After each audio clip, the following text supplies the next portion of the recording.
Hello, everyone, and welcome to the Lords of the Night. With me, as always, is the Lord of Pain, Ranting Monkey, Hello.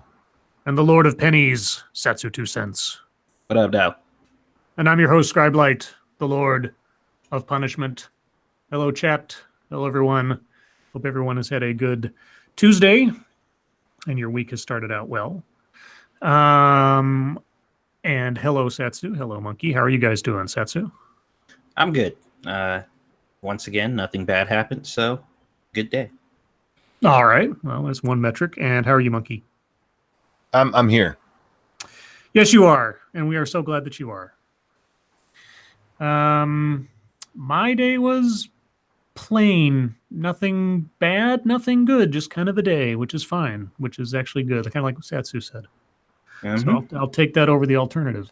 That's right. Before we begin, I just like to say blanket thank you to everybody who responded to Phil DeFranco's tweet today. Phil DeFranco tweeted out a question to his followers asking for recommendations of streams or shows that do current events that usually get below 300,000 views or something to that effect. And many of you tweeted back to him recommending us. And I think I can speak for all of us, although I won't, that we really appreciate that a lot. Yeah, that was awesome, guys. I don't. Yeah. I figured you'd be the one dissenter. And also, I want to, let's see. Oh, there he is. All right. Well, we do have a very special birthday to do. Jesse Green's mother, Emma, is turning 76 today. And so Jesse has requested that we sing Mama a happy birthday. Is Mama out there listening to us tonight? I don't know. Jesse, should we do this now or wait? Because I see you in the chat, so I know that you're here. I didn't know if we should wait to a specific time or you give us a hi sign, or if you're just going to timestamp this and play it for later. So give me a clue, and we'll proceed. Oh, yes. I take the yes meaning that yes, she is listening. Okay. Well, then I'll get out of Monkey's way. Sorry, guys. Okay. What was the name again? I'm so sorry. Emma. Emma, are you out there? Are you listening? I hope so, because this one's for you. And a 1 and a 2.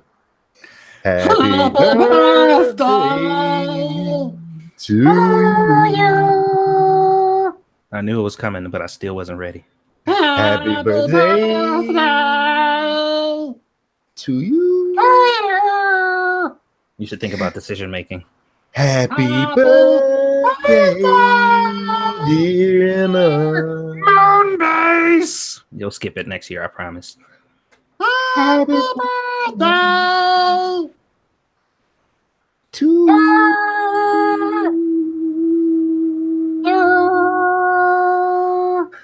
Happy birthday. I hope you had a good one. Happy birthday, Emma. Happy birthday. I apologize. Yeah, well, you would. That's just hurtful. Always making excuses for us. That's right. Let's see. So we shall now begin. Monkey Dick, Jim Jones, movies, video games. Hit that like button if you have not already, and a good 3/4 of you have not. So by all means, please do. And please share our stuff. If you like what we do, if you don't like what we do, if you're neutral, it's just sort of Switzerland about what we do. Either way, please share our stuff because YouTube doesn't recommend us to anybody. You do, and we appreciate it. Do we have anything else to mention or plug? Well, not that I'm going to plug, but Irate Bear's in the chat. I would never plug Irate Bear. That's probably Monkey's job. No game stream tonight, guys. Otherwise, no. Okay. Well then, nothing particularly outstanding happened today in the sense of an overarching thing. So I've got a whole bunch of potpourri stories. Satsu, are you ready to be Vanna White? Sure. Okay. Satsu, here are your categories. Vanna, not so white, dude. Yeah. Vanna, not quite white. There you go. Not quite Vanna white. Black. You want to be Vanna Black? I'll call you Vanna Black. I like not quite black.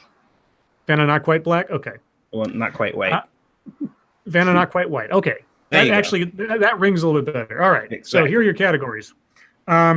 Evangelical Trump, Puerto Rico Hurricane, Texas Conviction, and Cola Conquest. Okay, that last one got me interested. Well, it should because it's the title of the stream. Coke adds Moxie to beverage lineup. This will mean more to people on the East Coast probably than anybody else, but I saw it was interesting because both of these drinks technically are what the drinks in Fallout, Nuka-Cola and Vim, are based on. Coca-Cola Company said on Tuesday it will buy Moxie, a soda-based soft drink brand that is more than 100 years old, from its bottling partner Coca-Cola of Northern New England.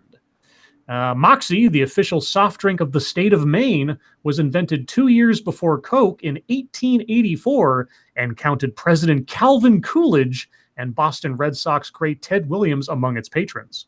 Both the companies did not disclose the value of the deal, which is expected to close in the fourth quarter of 2018. There will be no change in the distribution, and the brand will become part of Coke's venturing and emerging brands, said Lauren Thompson, a spokeswoman for Coca-Cola. Have you guys ever had Moxie before? No. It's like a very weird tasting root beer. That's the closest I can sort of describe it. It's an acquired taste. Just about everybody I've met who's had it either absolutely hates it or likes it fine. I don't know many people that love it, but I know people that like it okay. And I like it okay. It's either okay or nasty. Yeah, pretty much. That's kind of the my unscientific polling of people who have had it before basically call that. I know people from Maine, or at least that part of the world, who kind of grew up with it and are absolutely sick of it. And then there are people who are sort of, I don't know, institutionalized to love it because they grew up with it. So it's one or the other. But yeah, if you played Fallout 4, the expansion Far Harbor, and you found the Vim factory, Vim is based on Moxie, since it was a sort of a location-specific soft drink, even in the lore of Fallout 4. I think there was even a subplot about Nuka-Cola getting ready to buy it. But maybe that's just sort of like, life imitating art kind of thing. Anyway, your remaining categories, Vanna, not quite white. I'll get that down eventually. Evangelical Trump, Puerto Rico Hurricane, and Texas Conviction. Let's do Puerto Rico Hurricane. Okay. Puerto Rico's new Hurricane Maria death toll is 46 times higher than the government's previous count. Wow. Yeah, they were talking about this quite a lot a couple months ago because the government in Puerto Rico was very reticent to release updated numbers, and their death count always seemed very low, at least to those people on the ground there. So this is apparently the latest, if not the last, count. Puerto Rico's government raised its official Hurricane Maria death toll to 2,975 on Tuesday. Yikes. Oh, damn. The new figure is 46 times larger than the previous toll the Puerto Rican government released in December 2017, when officials said 64 people had died as a result of the storm. It comes on the same day researchers from George Washington University revealed findings from a study on storm-related deaths commissioned by the U.S. Commonwealth's government. Quote, this is unprecedented devastation, Governor Ricardo Rossello told reporters. But the new death toll is only an approximation, not a concrete list of names, Rossello said. Moving forward, he said, officials will continue to investigate deaths from the storm and refine the official tally. Quote, this number can change, he said. It could be less, it could be more as time passes. I'm guessing more. I'm just going to make a wild guess. If they've jumped up 46 times, the last count, I don't think it can go down at this stage of the game, but you never know. Let's see. There's not much more to that. They go over like the details of the hurricane and some of the damage and some photos thereof. Isn't it weird that they? I mean, from everything we knew, it had to be higher than what was it, 46? Yeah. But 2,000, Jesus Christ! Well, almost 3,000. And the thing the thing I really don't understand is, and this might be slightly cynical of me, but also true, the higher you can show the devastation in a place, aren't you eligible for more support? Sure. Aren't you sort of like undercutting your own people if you're not sort of saying we really need help and the devastation is larger than we imagined, so please send aid? Well, could it be that the number that they gave was just what they had at the moment? Well, there was a lot of talk that they were doing it to kind of downplay how bad things were. Yeah, it was a PR thing or something. Yeah, because there were a lot of people who were blaming the government for not doing more, and right. Or they have a point. Or the preparedness of it or anything else. Like, this devastation wouldn't have been so bad if the government had taken precautions that everybody had been telling them to for years or something like that. But interesting. Anywho, so that happened. Your remaining categories are Evangelical Trump and Texas Conviction. Let's do Texas Convention. Conviction. My brain broke. Yeah, well, I've been stumbling over my words, so no worries. Former Texas officer convicted in death of Jordan Edwards. A former police officer in the Dallas suburb of Balch Springs was found guilty of murder Tuesday in the shooting of Jordan Edwards, an unarmed teen who was a passenger in a car that had left a party. You might have seen the video of this a few months back. The Dallas County, Texas jury convicted Roy Oliver of murder, but found him not guilty of 2 lesser charges in the Black honor student's death. Edwards' family rejoiced after the guilty verdict was read. The sentencing phase began after the verdict. Prosecutors told jurors that Edwards did not deserve to die. Quote, "This innocent kid was not doing anything wrong, nothing," said prosecutor Mike Snipes, according to KTVT. The officer opened fire out of fear for his partner's safety, the defense contended. Oliver, who is white, discharged multiple rounds from his patrol rifle as the vehicle drove past him, according to the arrest warrant.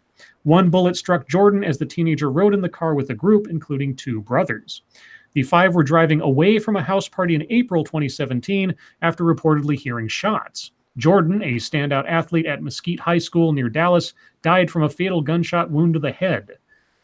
Police Chief Jonathan Haber fired Oliver, a 6-year veteran of the department, shortly after the shooting, with the department saying the officer, quote, violated several departmental policies.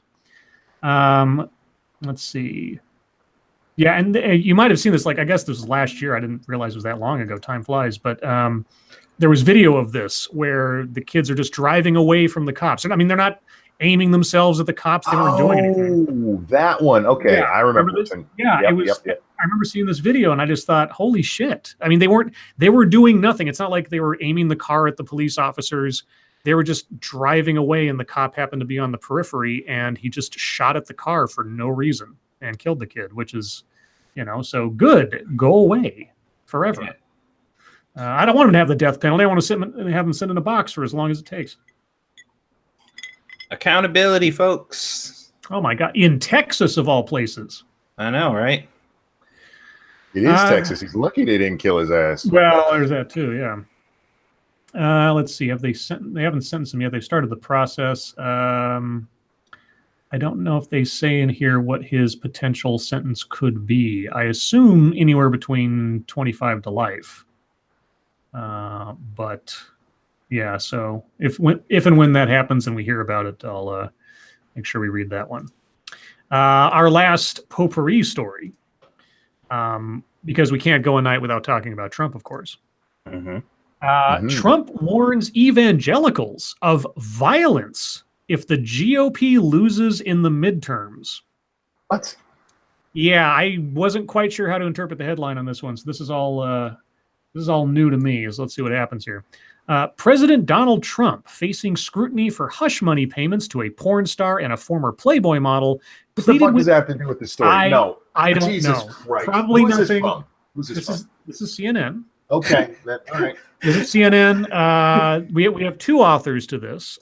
This is by Jeff Zeleny and Kevin Liptak. So any spelling or editing errors are on the behalf of 2 authors. Okay, so President Donald Trump, facing scrutiny, blah, blah, blah, pleaded with evangelical leaders for political help during closed-door remarks on Monday, warning of dire consequences to their congregations should Republicans lose in November's midterm elections. Quote, this November 6th election is very much a referendum on not only me, it's a referendum on your religion, it's a referendum on free speech and the First Amendment. It's a referendum on so much, unquote, Trump told the assemblage of pastors and other Christian leaders gathered in the state dining room, according to a recording from people in the room. Quote, it's not a question of like or dislike, it's a question of what they will it's a question that they will overturn everything that we've done, and they will do it quickly and violently, period. And violently, and I'm adding the periods here because he says this several times. And violently, period. And violently, period. There is violence, period. When you look at Antifa, those are violent people, unquote, Trump said, describing what would happen should his voters fail to cast ballots. Quote, you have tremendous power. You were saying in this room, you have people who preach to almost 200 million people, depending on which Sunday we're talking about, unquote. Evangelicals have provided a solid block of support for Trump, even amid the scandals involving alleged sexual affairs. After news of those purported encounters emerged, his standing among white evangelicals did not slip. But inviting the leaders to the White House only days after the president was newly implicated by his longtime personal lawyer's guilty plea underscored the degree to which Trump is trying to keep his supporters on his side. Quote, you have to hopefully get out and get people to support us, Trump said. If you don't, that will be the beginning of ending everything that you've gotten, unquote. Fearmonger much? I don't understand, though. He's not wrong that there are people who would like to change things that have been done under his administration. I just don't get the violently part.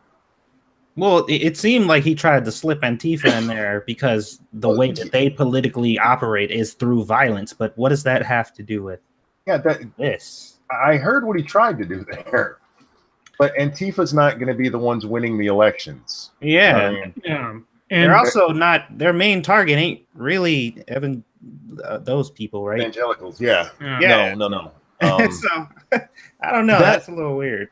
That whole story from start to finish is just stupid. Yep. Well, the thing I don't get is, and I understand that Antifa doesn't really need an excuse, but if the argument is if you don't vote for Republicans, then Antifa will cause violence. I'm like, Antifa causes violence usually because they have the excuse of there being too many Republicans in office. Indeed. So that seems a little off. Thank you, James Colley. Scribe, here in Texas, we use our death penalty and no liberal tree-hugging long-hair hippies or socialist. MF gonna tell us different. LOL. Well, again, it's going into the punishment phase now, so I don't know. I don't know what the prosecutors are shooting for. I don't know what the jury's going to say. I guess it all depends. I could see it go. I mean, obviously, I could see it going either way in Texas. Like, we give police officers an enhanced amount of responsibility and obligation to see to the safety of the citizenry, and that this guy broke that trust is deserving of death.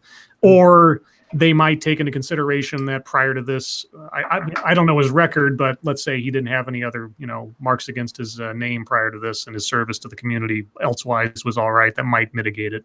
We'll see. Who knows? This reminds me of Ron White talking about how Texas was putting in an express lane for capital punishment. Well, except you sit on death row for like 20 years before you actually get killed anyway. Well, what they were there at the time, there was a law that they were trying to pass where if there were 3 credible eyewitnesses that saw you do something horrible, you just went straight to the front of the line. Yeah.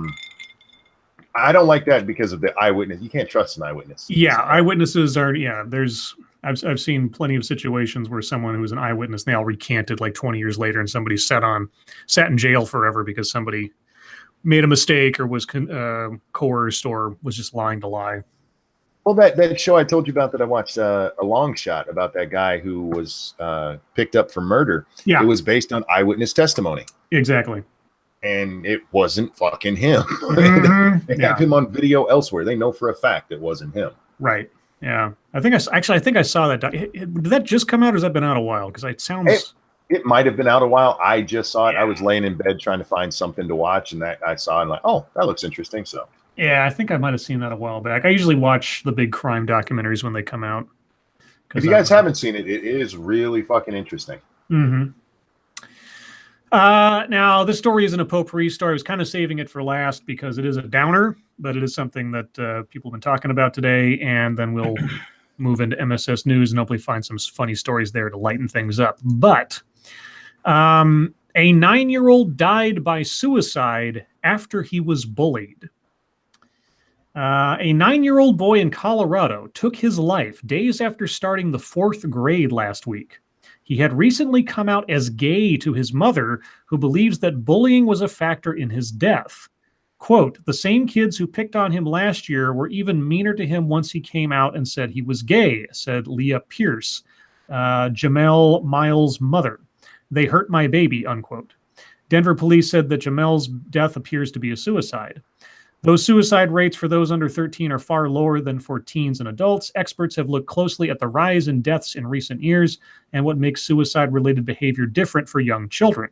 Quote, impulsivity plays a big role in the suicidal behavior of young kids not thinking through actions, said John Ackerman, a clinical psychologist and suicide prevention coordinator for the Center for Suicide Prevention and Research at Nationwide Children's Hospital.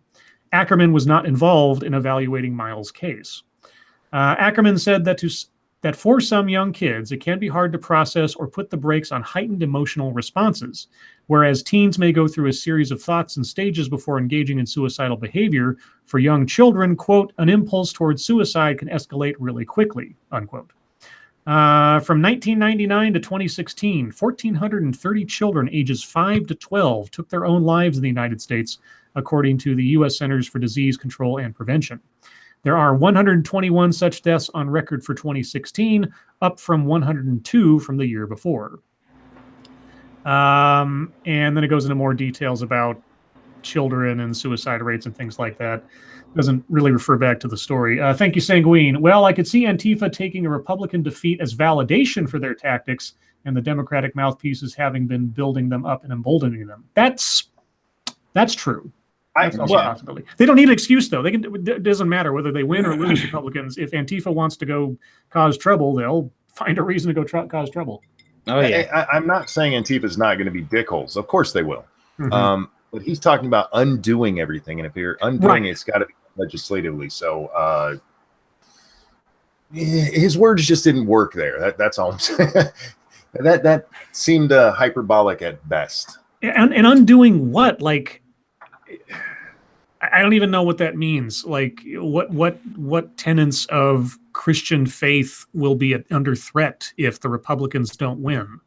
I mean, I suppose you're talking about Planned Parenthood, or not Planned, like abortion rights, perhaps. Probably abortion rights, things like there was a funding thing they did. I'm trying to remember exactly. Mm-hmm. Just minor things that would require little legislative things where, put it this way, if you go watch anything about people whining about Trump and being Christian, you'll find the things that'll be undone. I wish I could be more specific. I know them. They're escaping me for the moment. There's not a lot though. That's the thing. It's not much. Anyway, back to the story. Now, I want to preface this by saying, what do you say about someone losing their 9-year-old in any capacity, in any way, shape, or form? There's not really a situation where the loss of a 9-year-old makes any sense, regardless of the cause. And so, just on a humanitarian level, I can't help but be just sort of sickened by the notion that this kid killed himself. I am very curious as to why, however, a 9-year-old would come out as gay. Now, maybe like the guy said, even about suicide, maybe it's an impulsive thing. Maybe it's just sort of a spur of the moment kind of announcement he make to his mother or whatever. But here's the thing. His mom said in there that these kids were mean to him last year, and they were even meaner after he came out as gay. So he didn't just come out to his mother. Right. Real quick. Thank you, Sanguine. Why is it they say bullying is at fault for suicide, but not for homicide? Either both are or both aren't. Because apparently being bullied only makes you kill yourself, not other people, which makes no sense because you're more likely to kill other people if other people are the root of your problem. It's fight or flight is what suicide versus murder would be on a bullying scale, in my opinion.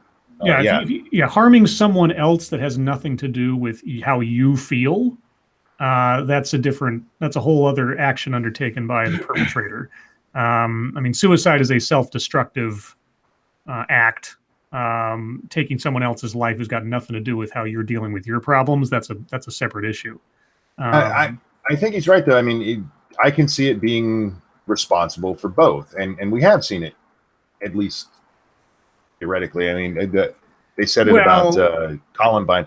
If somebody is bullied enough, yes, I can see them lashing out and hurting other people. I wouldn't say it's responsible for it. It may be a factor that spurs someone towards it, but pulling the trigger or anything else, that is a independent action separate from anything that might have happened to them the day before. I would say the same for suicide, though. The two are responses to what is going on. I'm with Sanguine here. Either they are or they're not. Well, anyway, I'm more this particular case aside. Yeah. I'm more concerned, curious, I suppose, about this trend we're seeing where younger and younger kids. And I mean, they were talking about a fourth grader here. I did a video not too long ago. Well, it might be 6 months ago now. Anyway, where they were talking about a second grader came out as transgender and all this kind of thing. And it just, the bullying. I was bullied as a kid. It's not fun. I'm not going to, say anything about get over it kind of thing. I don't think you should kill yourself over it. I don't think you should kill anybody else over it either. But, some kids are more susceptible to these things than others.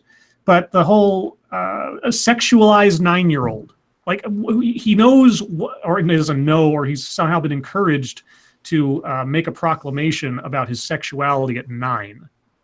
It just, I don't know. It just weirds me out. Well, there's several questions. I'll go after Monkey. Here's the thing.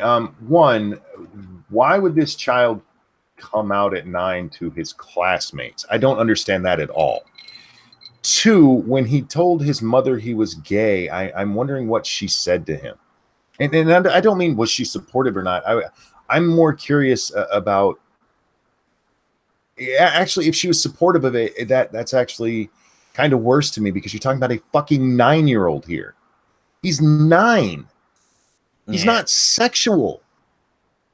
Or he shouldn't be. Let's put it that way. He should not be. Yeah, and he's also at the age, that's about the age where boys are really like against the concept of, that thing where it's like, girls or just relationships in general, because they're just like, I don't understand or want to deal with that shit. Around that age, there's so many questions. Like, okay, what has been happening in this kid's life to give him a full enough understanding of both sexuality to that level to where he knows that, he likes boys more than girls, but also give him enough of a concept of suicide and what it is and how to perform it. You know what I mean? Like, it seems like that shit would be beyond a kid that age. Well, my first notion is at 9, he probably didn't even understand exactly what saying he's gay means. Or I should say, I would be surprised if he did down in the core of his being, so to speak. As far as how to commit suicide or anything else, the internet. Sometimes I have to remind myself the amount of information, the amount of just input that kids or anybody else has access to today as compared to when I was growing up is out of this world. So the idea that he would have any knowledge of suicide, or have seen a movie where someone did it, or a video clip or whatever, or watched Logan Paul, he might have an idea. So. Mm-hmm. Well, the thing with where he learned, about sexuality, it wouldn't be out of the realm for him to have learned that from his mom. How many times have we seen on Twitter, my child was watching this and he's 6 and he was like, Mom, I don't understand why people do this kind of thing. Yeah, well, and it's always about shit that we don't know what the mother does. Yeah. Oh, I'm not saying that she did. I'm saying it's not out of the realm. We have too many people, and this is a problem I have with people in general, who don't understand that children are fucking children. They want to treat them like small adults, and that's not what they are. Not until they're much older are they small adults.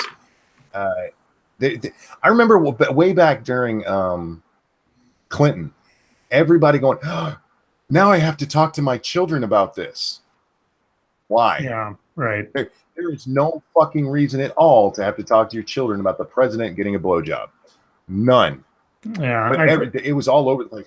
I have to explain this to my kid. No, well, no, you don't. We heard that right after the election. It's like, how do I explain to my children that our president is now blah blah blah blah blah? I tell you what. Short of them being in their early to mid teens, they don't give a shit. Yeah, even if you explained it to them, they wouldn't care. The politics of the president of the United States at the age of 7 to 10 versus that action figure and what's coming up next on Pokemon. It's like, it doesn't matter. It doesn't matter. I mean, I was aware of like Ronald Reagan in abstract when I was a little kid.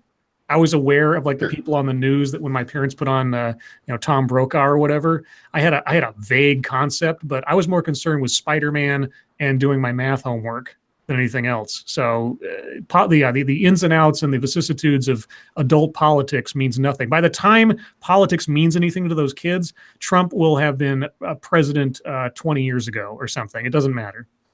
Well, and some of the things we saw, like we have to explain why we have this sexist president who abuses women sexually. Like, what the fuck are you talking? Even if you believe that's true, why are you going to talk to your children about that? Yeah, well, I mean, it's why. It's in the realm of those people who bring their kids to protest and make them hold signs that they probably can't read. I mean, I don't know. Like Monkey said, like Scribe said, we don't know. But like Monkey said, it ain't out of the realm of possibility. Now, obviously, I don't want to put that out there and be like, she did it, but it might not even. Hold on, I don't even want to focus on this specific case here. I'm just talking about the general trend we're seeing of underage children being somehow either knowingly or unknowingly making proclamations about their sexuality. That's what bugs me more than anything else. This is just one example. The specific details of what happened to this kid or how he came to this conclusion don't really matter, and I don't want to start being like accusatory sounding towards to the mother or him, because I don't know, and it's a tragedy either way. It's just that's the part that's more disturbing to me. I gotcha. But what I was going to say is it doesn't even have to be the parent. Look at teachers these days.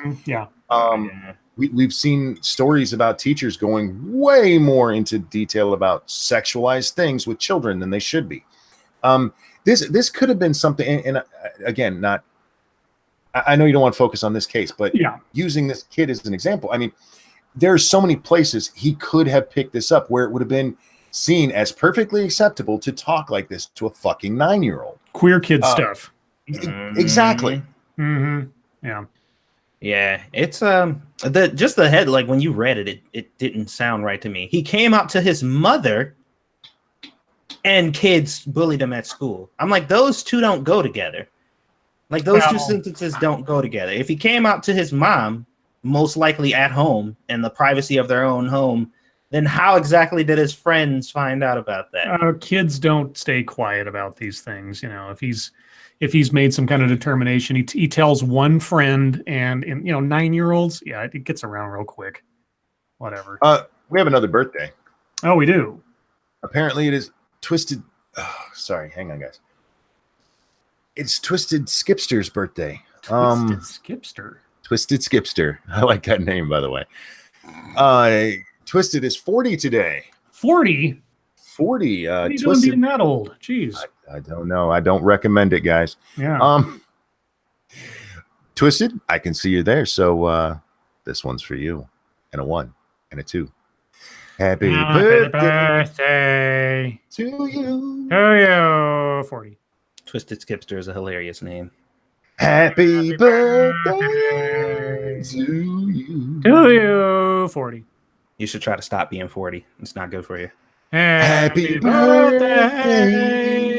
Twisted Skipster 40. By the way, happy birthday. Happy birthday To you. Go drink a 40. Happy birthday. I hope you had a good one. And I hope you tell people daily that you're not going to take it. I really do. Yes. Now you can go tell your friends that 3 grown men sang happy birthday to you. No. 2 grown men sang happy birthday. Oh, yeah. Well, And one does I'm grown in vocal accompaniment. body. It's not really singing. Vocal accompaniment. It's not really singing. I have sung just fine on here before. Thank you very much. I got Okay, the ladies somebody damp explain- with some of my singing before. No. Somebody Let him please keep going. explain to him that I'm talking about Satsu. No, let him keep going. This is entertaining. What? It's not. You're not talking about me right now. God damn you it! fucker. Oh, shit. Jeez, how do you not center me on every conversation? It's my channel, my show. I'm going to be muted for just a bit, guys. Okay. Well, monkey's not doing good. All right. Well, that being the case, guys, we're going to go to MSS News. So if you have news stories you'd like us to read on the air, please send them to us via Twitter using the hashtag MSS News. Can't promise we'll get to them all, but that's because you all get old and we have to sing more birthdays. That's right. Yeah. Interrupting our show. It's All because y'all your was fault. born. All right. So taking the auto filter off. Oh, good. After that story, I could do a story like this. This one comes from senior staff reporter and chief Florida correspondent Colleen Bernier. World Gravy Wrestling Championships make a mess in Britain. What? Yes. Competitors plunged into a pool of gravy Monday in Britain to grapple in the World Gravy Wrestling Championships. What? A video recorded Monday at the Rosen Bowl restaurant in Stacksteads, Lancashire, England, shows men and women grappling in a pool partially filled with gravy. Many competitors chose to wrestle in colorful costumes, including at least one President Donald Trump impersonator. The annual event raised funds for East Lancashire Hospice. And there's a video attached to this story of people in various states of dress rolling around in a tarped pool full of gravy. So I'll put a link of that in the chat if anybody want to go watch that on your free time. Oh, one more time for added effect. What? Yeah. Let's see. Where is that? Oh, hold on. Okay. And apologies if somebody had already sent this one in, but I remember seeing one. I want to get this one in real quick because it boggled me today, and I want to find it because I have to go back to my account real quick. Thank you, Nick's opinion.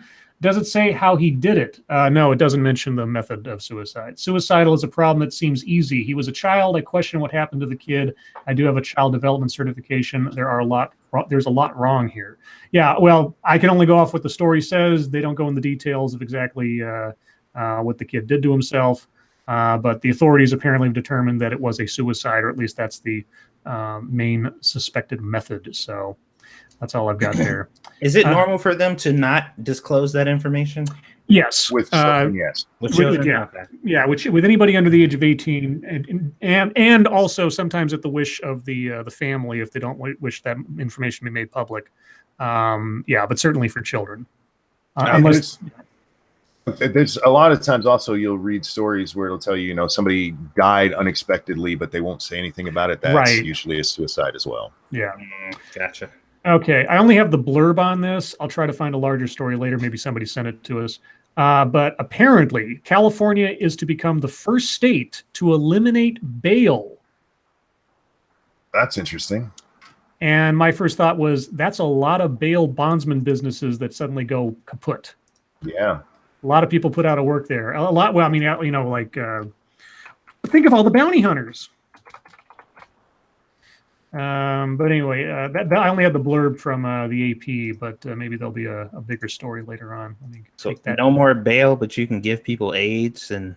Yeah. Well, that's why you don't need bail anymore. I guess not. Nothing's illegal in California, so we don't need bails.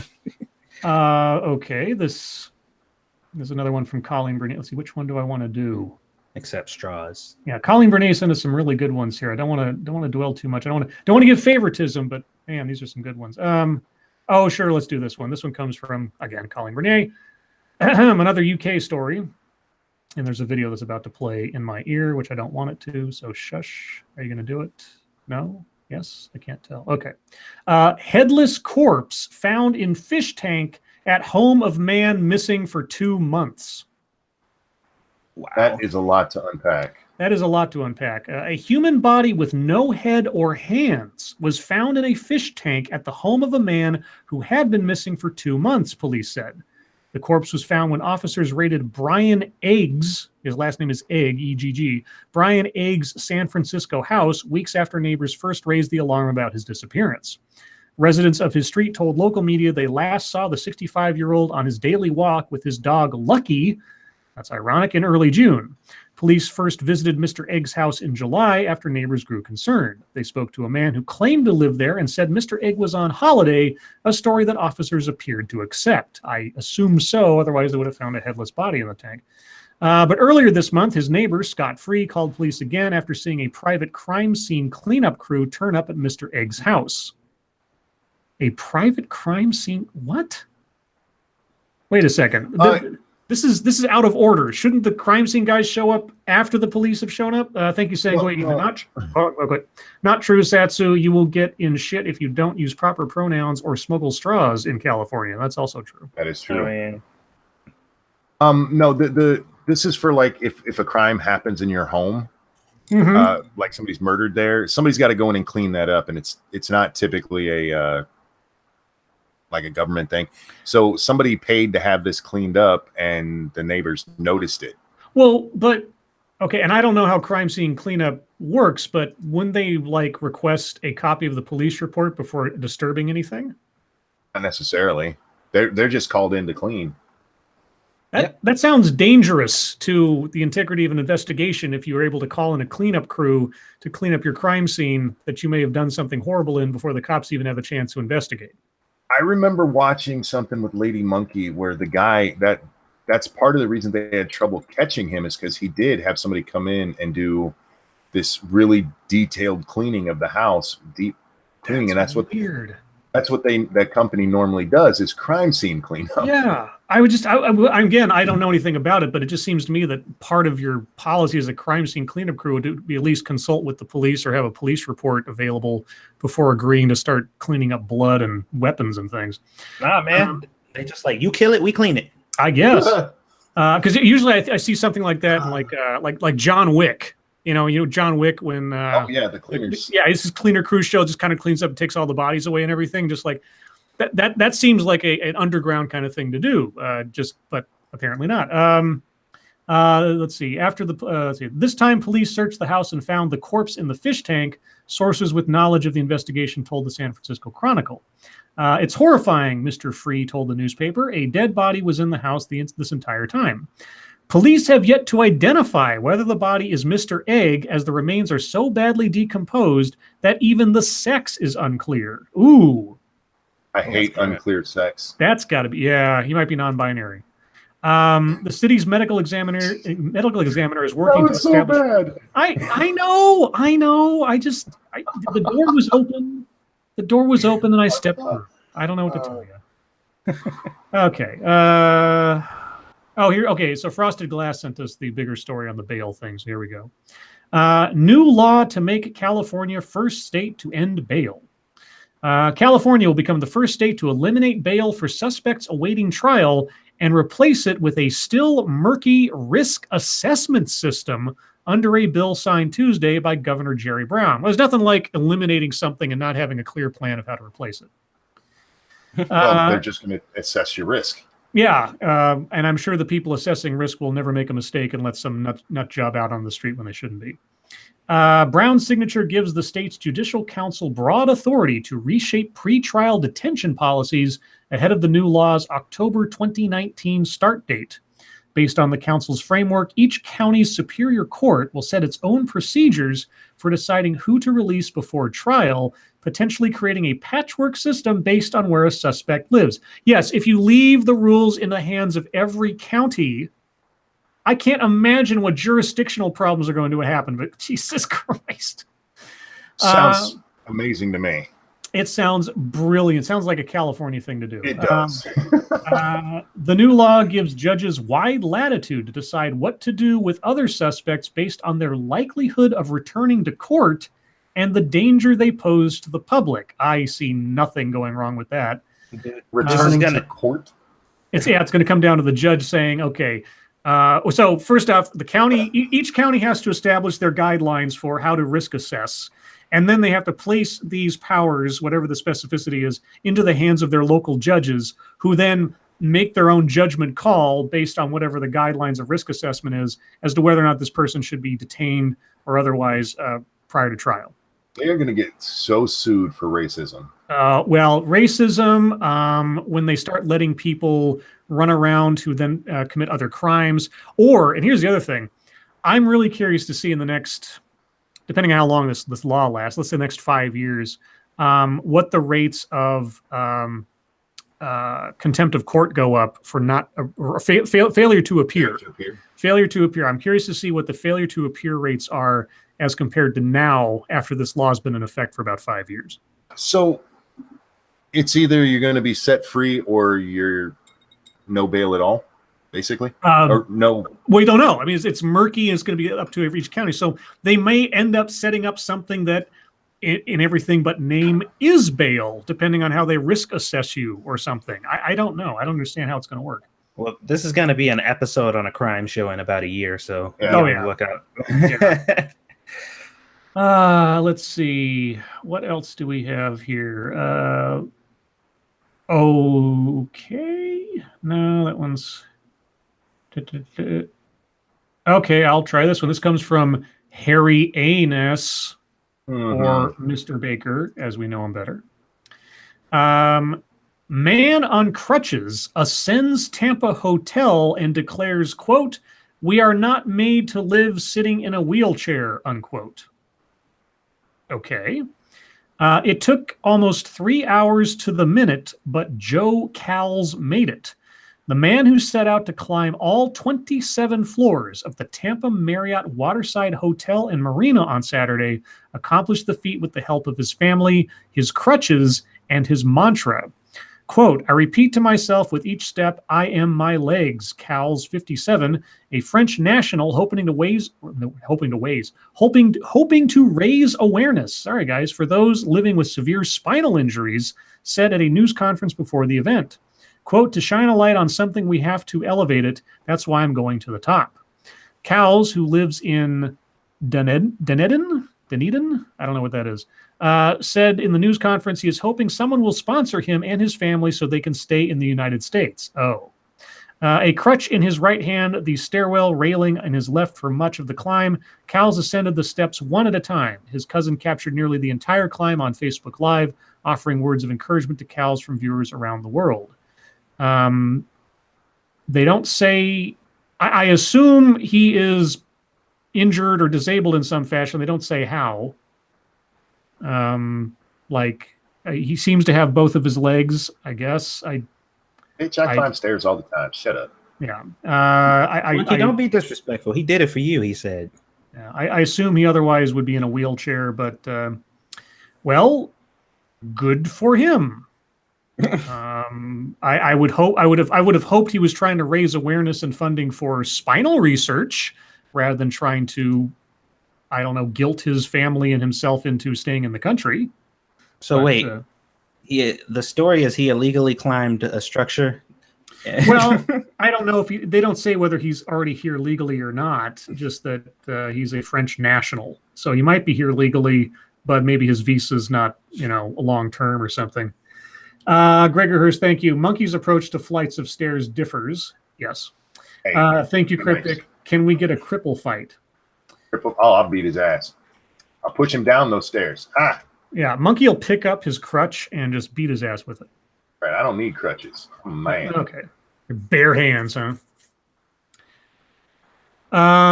Okay, this one comes from Sylvanus.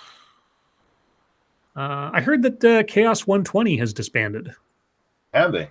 I read that somewhere. I don't know if that's true. I don't know the details behind that. If so, that's too bad.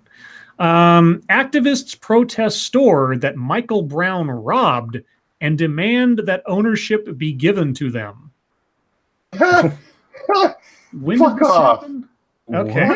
What? Let's see. Oh, my chat froze. Okay, there we go. Ferguson, Missouri. A group of protesters gathered outside the convenience store that Michael Brown Jr. robbed just before he was killed in a 2014 altercation with a Ferguson police officer and have demanded that the property owners hand the business over to them. The protesters have been planted outside the Ferguson Market. This is the name of the business. The Ferguson Market and Liquor Store since August 9th, which marked the 4th anniversary of the day Brown was killed as he attacked Ferguson police officer Darren Wilson. Jay Kanzler, an attorney for the store, said the protesters managed to shut down the business for a week, but that it was able to reopen on August 25th. No arrests have been made, police said. The business came under fire in 2017 after police released surveillance footage that appeared to show Brown dealing drugs to store workers hours before the robbery took place. Brown's mother claimed that the video was proof that Brown wasn't really robbing the store and that he was just collecting on the debt owed to him from his drug transaction. How did I miss that fucking story? Are you kidding me? That's their. Wait a second. So it was capitalism. That's what killed him. So instead of robbing the store, he was strong arming the place as a drug dealer. Yes, and that's better, Scribe. That's much better. That's a better situation than simply like shoplifting or so. Okay, hey, if that's what you want to go with, by all means. The video ignited claims of a police cover-up of Brown's drug deal, which was interpreted by some as proof that the shooting of Brown was unjustified. What? Hold on. What? What? Okay, the cop didn't even know about. He didn't have any. Okay. If I remember correctly, the chain of events was he robs a store, he's walking down the middle of the street, the cop sees him walking down the middle of the street, approaches him, has no idea that he's connected to a robbery or drug extortion thing that took place 3 blocks away. That's when the altercation happened. That's when he got shot. These two things are not directly connected with one another, as far as I understood. No, I thought that he stopped him because he fit the description of the robbery. Was that it? I don't remember. It's been a long time. So I remember my memory here. I know. The way again, people feel free to correct me, but the way I remember it was Darren Wilson saw the two of them walking in the middle of the street, and he approached them in his car to tell them to get off to the sidewalk or something instead of blocking traffic or whatever else. And that's when everything went off. I've heard different versions, but I don't know. I was under the impression that there wasn't a direct connection between the robbery and being approached by the cop. Either way, you don't get rewarded for being a drug dealer. Sorry, guys. Yeah. That's not how it works. How is going in there and breaking kneecaps to get a payment for a drug deal that went bad a better look than just shoplifting? Well, the answer is it's not. But I don't get it. Anyway, that is now that fascinating. We found out he was dealing drugs, I feel like he was shot inappropriately. Yeah.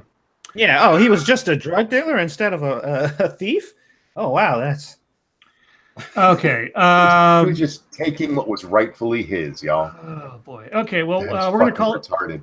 We're gonna call it there, guys. For MSS News, thank you so much for the stories. Sorry I didn't get to them all. If we run out of things to talk about later, we may go back. But now it's time for YouTube time. Satsu, what have you been up to? Real quick. Sorry. Sanguine, thank you. Cops covered up the more egregious crime of the person shot. The monkey version was from the cops. That the Scribe one was from the commissioner. Oh, gotcha. Okay. All right. So yeah, because I remember hearing both, but I thought they confirmed that there wasn't a direct link between the robbery or whatever and the initiation of the confrontation. So maybe that's true or not. I don't know. Either way, he didn't get shot because of what happened in the store. He got shot because he tried stealing the cop's gun. Right. Yeah. Exactly. Anyway, Satsu, what have you been up to? Well, I uploaded the last of the Far Cry episodes. So the Far Cry 5 series is done and fully uploaded. So if you guys want to check it out, you can. And I uploaded episode 3 of episode 3 of the Raft playthrough that we've been doing, and that game is fun. We've been having a good time playing. So fun. Yeah, it is a good ass time. Other than that, I got some other things that I am currently working on, but nothing finished or completed yet. So you'll see that when you see it. All right, Monkey. Yeah. Okay.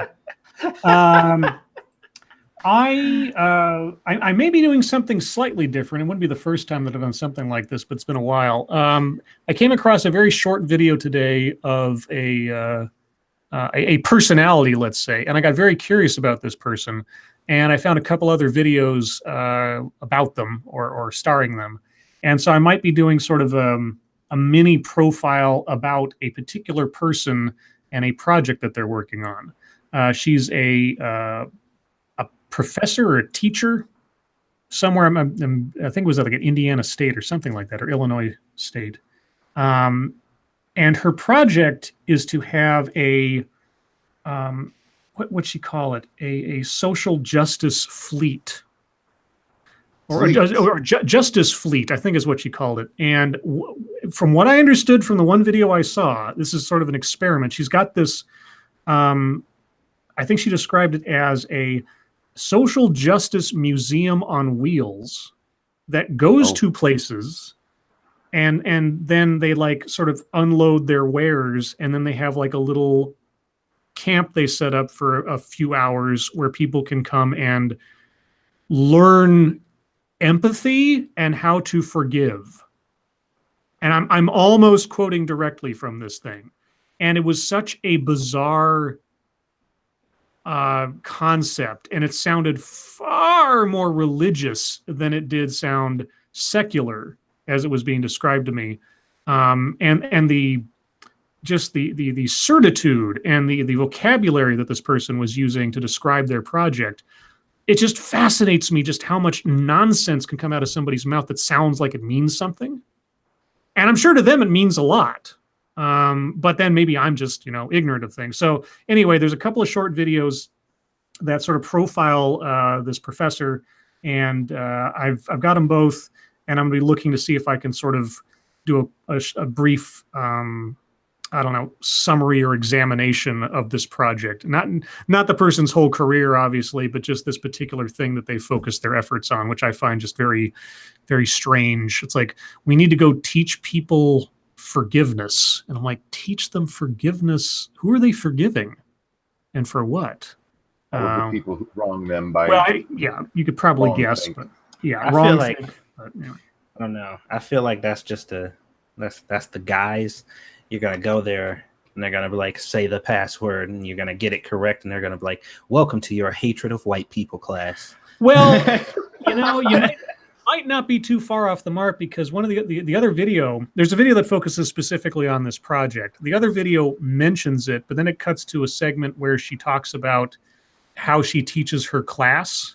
And part of her focus in the class is to educate her students on the oppression they may not be aware of.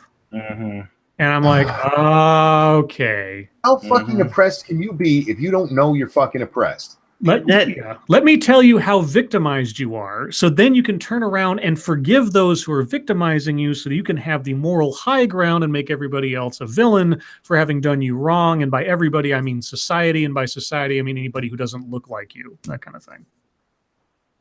I hate fucking people. Hate people. This may end up as a new entry in Curriculum of Fear, because it is educational based. I don't think so. I'm debating on that. We'll see. Other than that, I don't know. Based. Yeah, nonsense based. Are we doing a movie thing this weekend, Monkey? No, you're busy this weekend. I'm busy this weekend. That's right. Yeah. Yes, you are. It's wedding weekend. My daughter's getting married. Yeah. Okay. Never mind. I forgot about it. And I asked you about that just before the stream, and then I have monkey memory for a minute. I apologize. Hopefully we'll be able to do it the following weekend. Okay. I have a question. Sure. is there any chance, or should we attempt sometime this week before Friday? Obviously, we only got 2 days till, to do a special congratulations to your daughter. Would she be on the stream as a guest, or at least be around to listen to it? Oh, she couldn't be on the stream as a guest. That girl is so busy. All the last minute stuff. Sure. She actually had to cancel something else earlier, and I would, but she wouldn't be able to hear it. So okay, well, we should talk about this offline maybe and figure out something to do that you can play for her later, because I'd like to do that. Well, thank you, Chaos Eve. How fucking oppressed can you? Hi, missed you guys. Yeah. Hey, Chaos, how you doing? Yeah. I hope to have that out this weekend, maybe. And thank you, James Colley. I forgive them for stupidly believing in white guilt, PC culture as a whole, and for not getting my Starbucks order right. Oh, yeah. Oh man, it's something else. Hey, at least you didn't get kicked out. Oh yeah. You must be white. I'm ready for the fucking tree, so you let me know when. All right. Well, I got some. I think we are done with YouTube time, fucketry time. Were you going to talk about Mr. Medicare? I wasn't, but if you want to, you can, yeah. Let me address that real quick, because woe be to me to mention a stream that may or may not still be going on as we speak right now that is technically a competitor, not really, but just for attention. Mr. Medicare started a whodunit stream, because if you were not aware, Mr. Medicare or Jim or Internet Aristocrat from the olden days, his Twitter and briefly his YouTube channel, and I think there might have been Facebook or something else. Either way, practically every social media platform that he was plugged into was zapped or taken down briefly. I think either earlier today or late yesterday, one of the two. Last night, actually. Last night, yeah. His Twitter was gone before we went to air yesterday, right. And then sometime while we were on air, he lost his channel. He got it back this morning. Right, and so he started a stream about an hour before we began. He called it the whodunit stream, where he decided to go down the list of people he suspected of having zapped him. Monkey has a number one suspect that I don't know if Jim had ever mentioned. But Jim started out with... Go ahead. So he didn't... last I saw, because he had named his 3 suspects, and the one that I am positive it is, he didn't name. So yeah, so the 3 that I saw were the furry community, or the people that he's made fun of in some of his other videos. Mundane Matt was his second suspect, and then Crouten T was his third suspect. But Monkey has a theory elsewise. Well, here's the thing. He pointed to Crouten T because Crouten T had just come back that day, just made a video about Coach Red Pill. He mentioned Matt because Matt has flagged people before. And I didn't see the furry part, so I don't know what his thing was there. But for me, everything I can see is him looking at the past. People that he's offended in the past, or that he knows did things in the past. In his video yesterday, he spent about half of it ripping into Tariq Nasheed. Just fucking raking him over the coals, rightfully so. And we know Tariq Nasheed does not take kindly to being... insulted at all. Mm-hmm. This is the guy who kept Bunty King off of Twitter for like a month out of just spite. Every time Bunty would pop up, he would, and happily admitted that he was the one doing it, that he was the one flagging him. Tariq has flagged other people's channels many times, and it's always right after they've immediately insulted him. And so with the timing of it, I would put money on him over anyone else. I wouldn't. And it's because of what you just said. The fact that he's not going to take a moment to do something this noteworthy and not brag about it.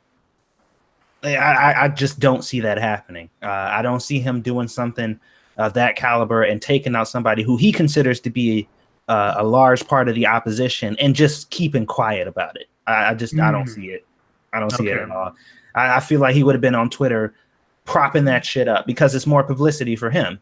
And he don't care the type. It's all good for him because he's on the right side of the media. So no matter what is written about him or what is said about him, according to his side, he's going to come out on top. So I just do not feel like, I mean, that doesn't eliminate it. I'm not saying that he couldn't have, but it just seems like that's a victory he would want to celebrate.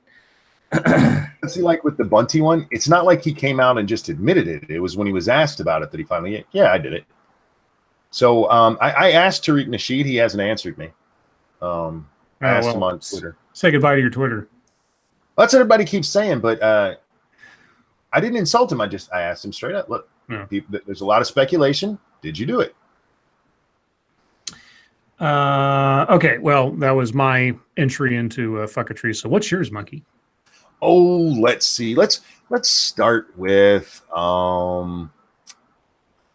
there's so many good ones. Today we had Splinter talking about the what is this? The dwindling hopes for journalism? Is that what it was? Oh, the dwindling hopes for journalism's revival. That's what it is. Oh, you want to do that as a deep topic, or? Well, you know what? We have so many, and these are we're probably not gonna have time for deep topic if we talk about all these ones. Go for it. Okay, so this one, Pittsburgh is about to become the largest U.S. city without a daily print newspaper, which means it's a good time to ask ourselves, how are we going to turn this thing around? It's a pretty short discussion, actually. So there's just another thing where they're blaming it all basically on the internet, and they give some ideas on how to fix media, to make sure we have local papers and stuff again. The first one is most of the money that's used to go to news outlets now goes to online advertising, especially via Facebook and Google. Suck some of that money back out through either voluntary partnerships or redistributed. No, TIV. Redistributive? What? R-E-D-I. It's redispute. Redisputive? Yes, thank you. Redistributive. That's how you redistributive tax policy, and use it to fund journalism. You're going to voluntarily have partnerships and tax people so that we can fund journalism. Which, oddly enough, this is number 2. Get the government to fund journalism directly. You mean the one you keep lying about and spreading stories that aren't true? Yeah, they're gonna fund you. Absolutely. You want state-sponsored media? Yes, they do. That is your solution. You want state. You know when we read stories from like Korean state-sponsored media or Iranian state-sponsored media? Yeah, that's the state talking. That's not journalism, you idiots. Wait. Let me read the rest of it. This is good in the sense that it affirms journalism as something in the public interest, but bad in the sense that it exposes media outlets directly to economic retaliation from government officials who don't like their reporting. What? Yeah, that's the bad part. It's not that you fuckers are going to be paid employees of the fucking government. No, that's not the problem.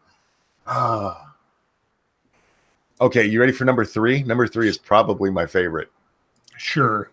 Professional journalism is largely replaced by free social media, but the quality of it just gets really good somehow. Wait. Do that one again? Sure.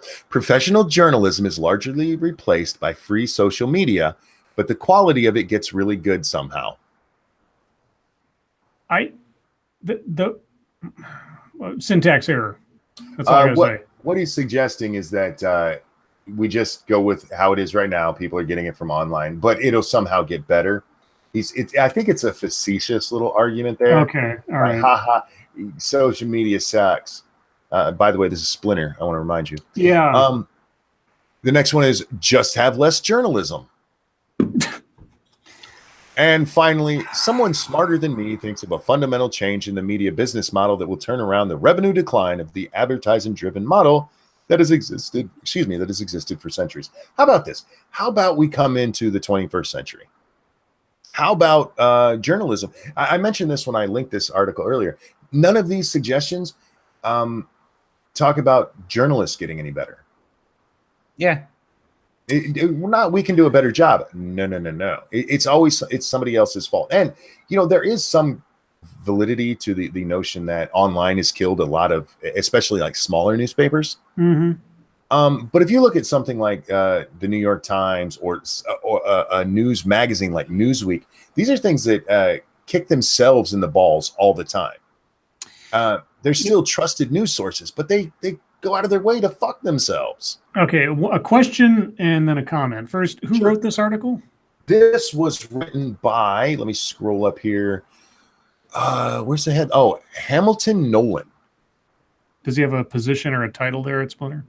It does not say. Let me click on his name and see if it tells me. I was curious because Splinter is the sort of invigorated Fusion, and Fusion put out a couple of videos in the past that I'm tempted to go try to find or at least resurrect my videos on them about journalistic integrity and everything. Okay. I'm very curious about that. If I was curious if it was one of the people that one of the former editors or something who put that. He is listed as a senior writer. Okay. And my other the one thought I wanted to put out there is I think I honestly believe that one avenue, not necessarily a surefire thing, but one avenue towards getting back to real journalism is some company or otherwise operating their journalistic department at a loss. And what I mean by this is that Edward R. Murrow, CBS, great journalistic legend, challenged McCarthy and all that fun stuff. Mm-hmm. At CBS, his shows didn't make money, but the guy running CBS believed strongly in having a strong journalistic presence, not only at his company, but also as a public service. Sure. So he operated those shows and that whole news department basically at a loss because I believe his last name was Paisley. I forget his first name. But anyway, he operated that at a loss. I think it's sort of like getting money out of politics. You can't make money the driver for journalism if you want to have more pure journalism.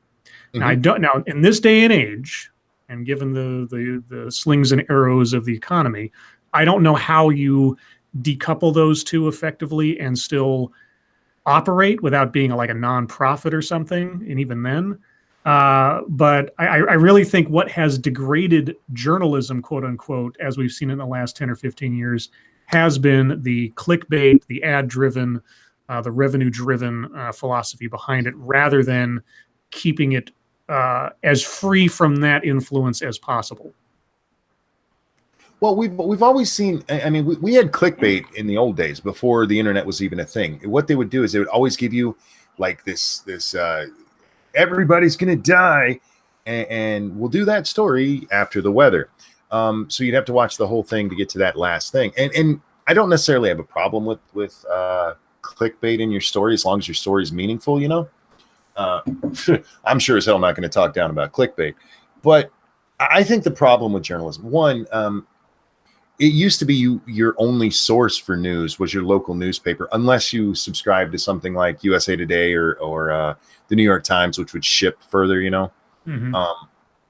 Or if you were, you could get your state's local paper, the closest one to you, big one. I know, like in Virginia, we'd get the Ledger Star and the Virginia Times. But you don't need that anymore. You can just go online and news is fucking everywhere. Yeah. You're going to need something. I'm trying to think of a good example, and this isn't a really good example, but something like Variety. Or Vanity Fair, sorry.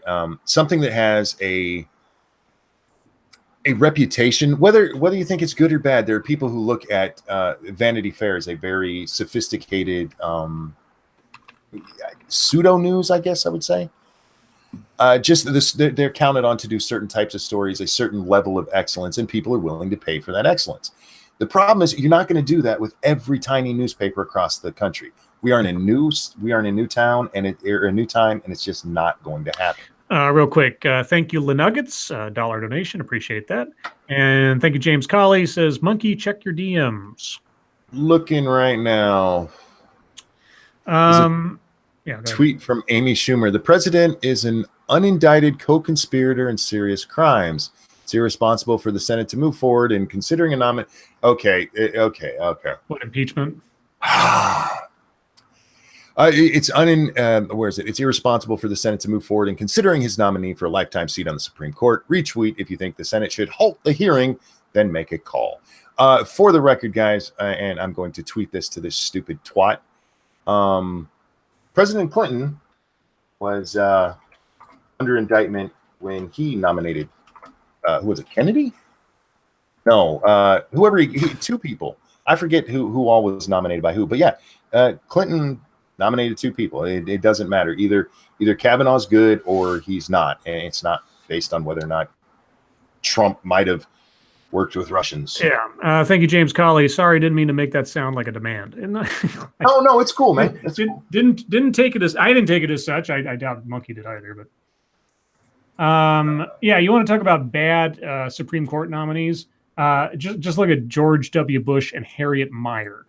Oh yeah, no shit. You want to talk about the most poorly chosen, short-sighted, stupid selection for a Supreme Court justice. Look up the story behind the nomination of Harriet Mier by George W. Bush. Trump's selection is nowhere near as bad an idea, at least on personal curriculum vitae, as Harriet Mier was. So that, and since that's sort of like the mental benchmark I have in my head for the quality of a Supreme Court justice, just about anything is better than that, at least at the gate. I mean, not knowing the rest of the record, but yeah. We have one more birthday. What?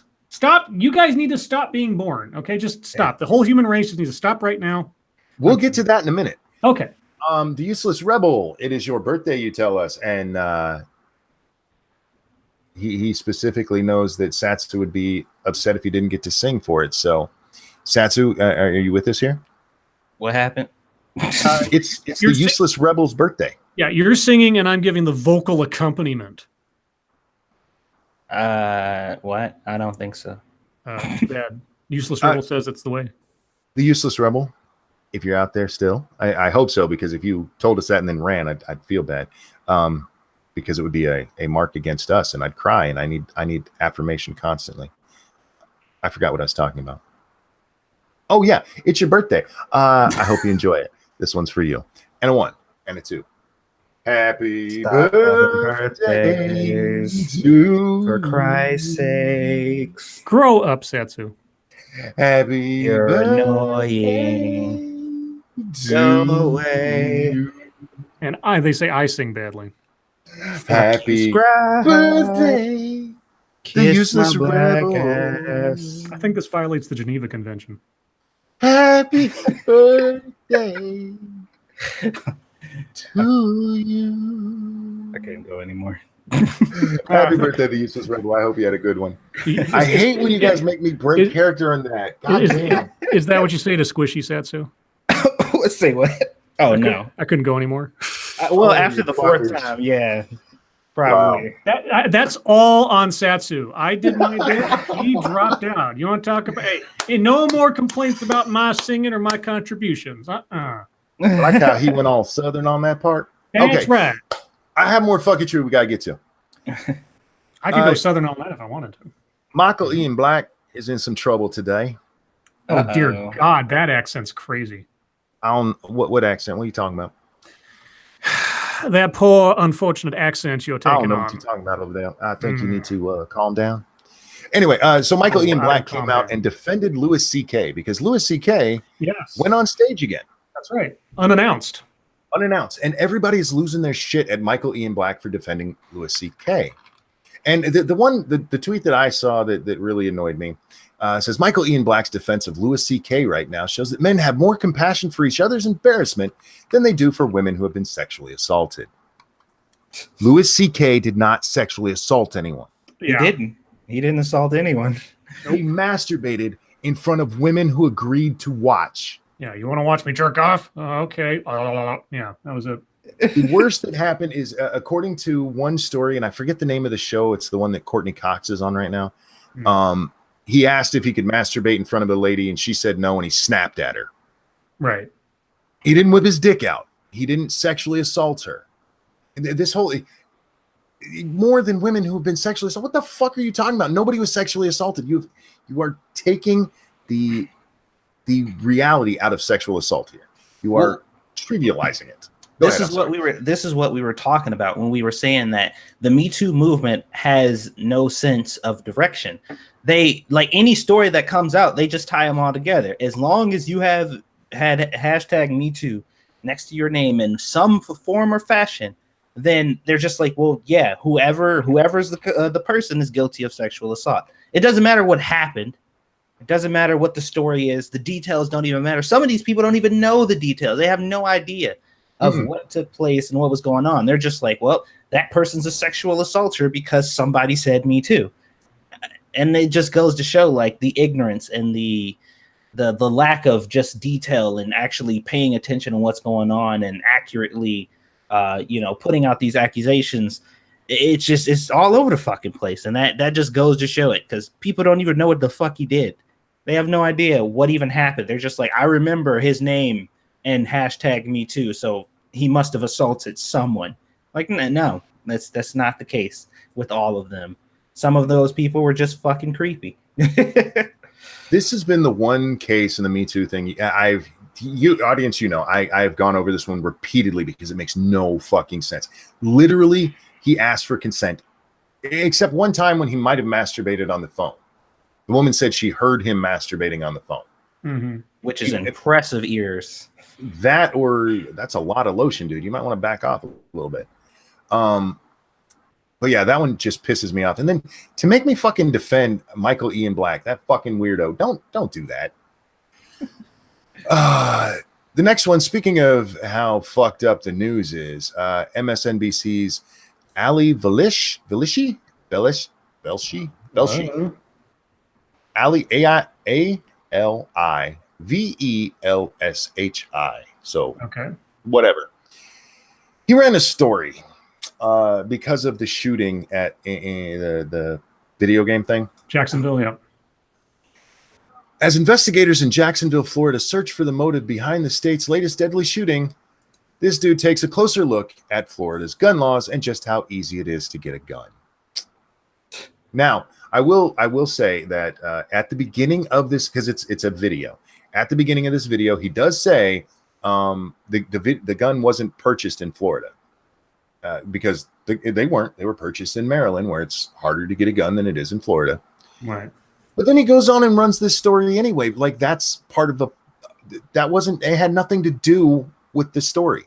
If you want to do that, by all means, hey, it's easy to get a gun.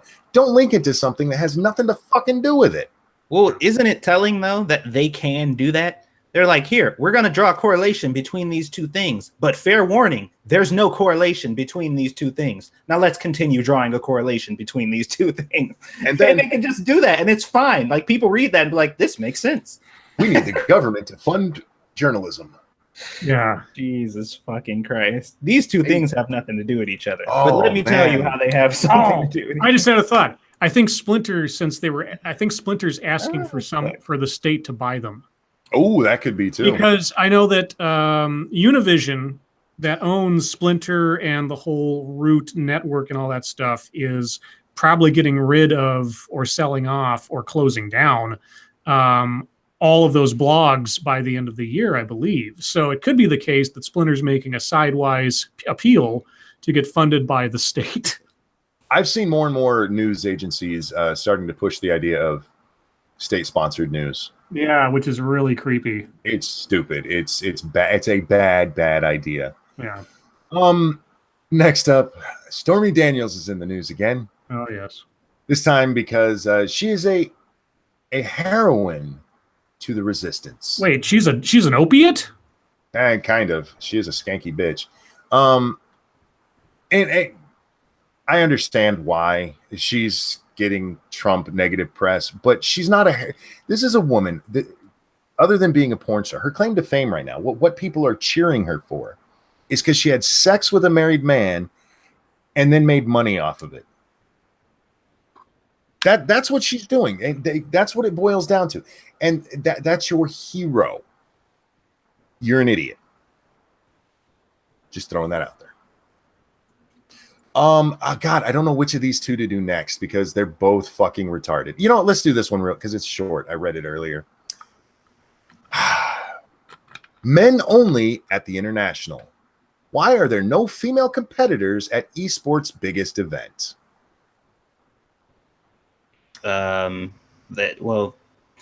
We know the answer to that question. Continue.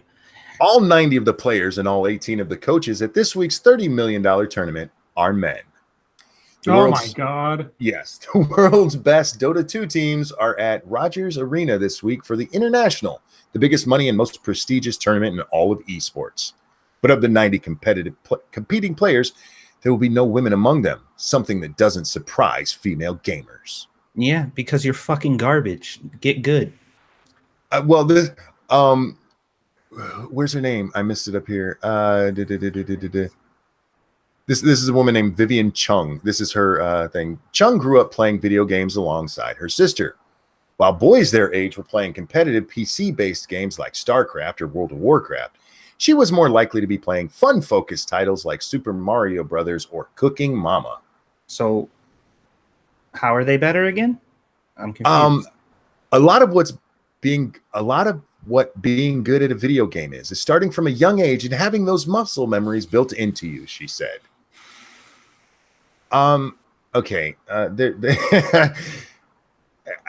I think a lot of male gamers started off with Mario. Am I wrong about that? At least in my age bracket. We all played Super Mario Brothers. We started playing other things too. Yeah, we played all of them. Is this going to be one of those things where it's like boys play them more, boys are more competitive, boys dedicate more time and have more energy for that competitive environment, which makes them more suited for this, but it's still sexism. That's the reason. Is basically that what we're yes. going here? There's a couple of women that they talk to here. I'm not going to go through all of these. It's retarded, guys. I loved the Mario part because I grew up playing Mario. And if your argument is the muscle memory, it's also reflexes, and you will learn that from playing games like Mario. The difference is if you're playing competitively, you have to get it's not scripted, so you have to what's the word? Get good. Well, besides which, why would you want to expose girls to that level of toxic masculinity, such as competitiveness? Yeah. Oh, dude, that's in there too. Oh, I'm sure. What are you complaining about? It's like, so girls are not like the boys that are so toxic, so competitive, so aggressive as to risk killing other people in such games over losing. Make up your mind. What do you want? Do you want girls to be more like the horrible men that are so malign these days? Or do you want them to be paragons of virtue that rise above such beastly creatures as men are? Well, here's the thing. As long as the competition is about winning, it ain't gonna never be a place where girls prevail. You know what I mean? And unless she's putting forth the exact same amount of time and effort on a day-to-day basis, and I'm talking about like almost total lack of social life, to dedicate themselves to that thing, then it's not going to happen, because it's going to always be about esports. Will always 100% be about winning. It's not going to be the fact that you tried or you gave it your best shot. Nobody's going to give a fuck about that. There's not going to be any redemption stories or anything like. None of that shit matters. Did you win? No? Well, shut the fuck up. See you next year. That's how that shit goes. Well, Faith's Abdication Arena says, Scribe Light, they want to end it for men. They don't want to play themselves. Exactly. Well, see, here's the thing, though. Short of them choosing to make esports out of games that have no challenge and have no competitive component to them, they can't infiltrate, let's say, this arena, no pun intended, and quote unquote win unless they actually know how to win. Right. This is what separates the wheat from the chaff. And I'm not even talking about men from women. I'm just talking about winners versus losers. And if you got a game like StarCraft, okay, or StarCraft 2, you're not going to just sort of, smile your way through a competition like that. Either you have the skills or you don't. And I tell you what, if you put two screens up that show player 1 and player 2, and you never see who's behind the keyboard on either one of them, it won't matter. Nope. Because either one wins or the other wins. You can't have winners on both sides. Somebody's got to lose. And it doesn't matter what's between your legs on the other side of the keyboard. Either you got it or you don't. And that's why the only people that will succeed at esports, And again, and I couch that by saying, depending on what kind of games you play. But even then, if you don't have a win condition, you don't have competition, it's not a sport. So, yeah, anyway, I could go on. I think, but I won't. I think it'll be interesting to kind of see where this goes. Just to see like what angle they're going to try to attack esports from to really get in and try to dismantle it, because they're going to try to. Because as long as it's majority males that are performing, and the fucked up part is there are women competing on the lower levels, because they're talking about the championships now. There are plenty of women who got knocked out on the way up to this point. There's this chick that I just recently got hip to now, and she plays Monster Hunter. And when I say she plays Monster Hunter, she plays fucking Monster Hunter every single day for at least 16 hours. It is ridiculous how much this chick plays. And people, like anybody who I know who's like, I'm good at Monster Hunter, then I'm like, are you as good as her? They're like, no, nobody's as good as her. Like there's no human being alive that is as good as her. She breathes this shit. That's what she does.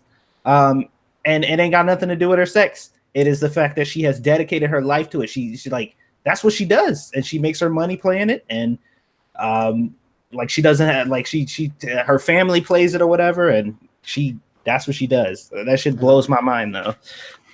Well, guys, we're at the bottom of the hour, which means it's your time. If you have questions, comments, complaints, conspiracy theories, if you want to tell us your favorite competitive game, video game specifically, because I don't care about your checkers, put in the chat now. If you got questions for us directly rather than conversation in the chat, be sure to put plenty of question marks after it so we know it's for us. And otherwise, remember, tomorrow night on Satsu 2 Cents, 2 Cents Plus channel, there will be The Raft. No. Oh, I thought it was The Raft. I apologize. Tomorrow is 7 Days to Die. Oh, 7 Days to Die. Open server. Yeah. Mm-hmm. I do have one more story between questions here. Oh, so okay. You're violating format, but go ahead. No, well, okay, I'll just sit quiet. No, go ahead. Scribe Light, how crazy is Tariq? I know, like, imagine my index finger and my thumb very close together. I know that much about Tariq Nasheed, so I wouldn't know how to say. Tariq's not, I'll get to it one second. Tariq's not crazy. Tariq's an asshole. That's different. Okay. This is a story that came up. The title of the story is "Having a Child Like Heterosexuality is a Very Stupid Idea." Heterosexuality is an idea? I wasn't aware that it was a concept. Man, I've indulged in a concept far too often, I think. In other words, their birth is a stupid idea, which I agree with. So there you go. I'm only going to give you one quote from it, and then I'll go over what the story is real fast. This is a quote from the article. "Pregnancy is a form of body modification so extreme that it results in another person." What? Wait. Where's this from? Tell us where this is from first. Where's this from? The BostonReview.net. And who's the author of this? The author of this is, where's her name? Andrea Long Chu. CHU? CHU. Okay. Now, this is the rest of that. Okay, so it's pregnancy is a form of body modification so extreme that its result is another person. In this, it resembles sex change. What this person is, they're bitching about children. They were born a man, saved up a whole bunch of sperm, and then turned into a woman. And they really think the idea of heterosexuality in children are bad because reasons. I'm gonna tweet. But you were something born real quick. I'm gonna tweet into this earth. Yeah. Go ahead. Stargazer says, "What the hell?" Yeah, when I read this, I was like, "Are you fucking kidding me?" It is dumb as shit. I'll send y'all the link if you guys want to read it. It's just check the tweet I just sent you. That's the Twitter account for our author. Yeah, did you see her? Yeah. Oh yeah. Oh my God, she's fucking amazing. I'm gonna share that with you guys so you guys can see. This is the person who thinks having babies is a bad thing. Oh my God, yeah. Where'd that story go? I'm sorry, I know format and all that, but that Holy story, shit. yeah. Thank you, Cryptic. If she was in Men in Tights, she can be a chew. Okay. Scrolling up a bit. Does Monkey still remember where the upload button is? Can you two help him find it? We ask him that every night. He knows how to make a video. He knows how to make a video. It's just, yeah. And if you guys want to read about how heterosexuality and children are wrong, there you go. Yeah, and pregnancy is body modification. Body modification. You know what? Pregnancy is like body modification, like a temporary tattoo is body modification. Like eating is a body modification. Yeah. Let's see. BG says, Scribe, can we complain about monkeys singing? You can. It's a free country. You can, but it won't make me stop. Richard Art says, Monkey, would you like me to draw your daughter in a wedding dress? I'll do it as a wedding present for your daughter and show her. If you want to, you can. Let's see. Did we give your daughter a monkey name? I forget, because we have Clunky and Sunky. Was it Princess Monkey? I think it was Princess Monkey. Princess Monkey, yeah, because Princess Monkey. Princess. Yeah, Princess Monkey. That's right. Let's see. You know what? Little Butt the other day asking me if I would play our song has made me happy since then. Oh, what is your song again? I forget how to pronounce it. It's Beethoven. Blah blah blah. Right. You said this tonight. I forget now. I did. Yeah, it's For Elise. For Elise, yes. Yeah. Let's see. Corey says, Renty Monkey, did you get a chance to read the article I tagged you in? I think so, Corey. Let me look. Let's see. Check Your Logic says, I was scared that I might have been accused of sexual assault and my day has been ruined since this morning. What? Wow. I hope that isn't the case, because that would really suck. See. Broll 13 says Für die Elise, or for Elise, I think, or for the Elise. I know my German, which I don't know much. This is just the way I got a white noise machine when she was little on my phone, and it has different classical pieces, and it has your normal white noise things like rain and that kind of stuff. The two that she's always responded well to is the sound of a truck driving, and for Elise, which is how it's listed there. So that's all I know about it. I know it's part of a bigger song too. Yeah. Let's see. I'm still looking, Corey. Sorry.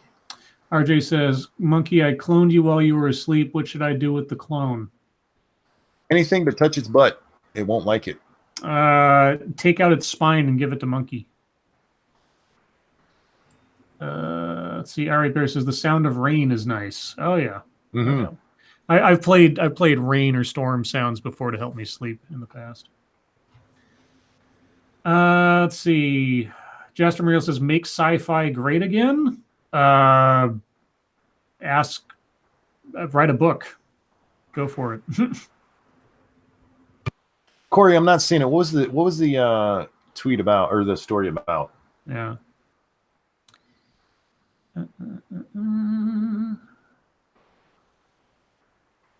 Let's see. Okay, RJ says, what is your favorite AC/DC song? Have a drink on me.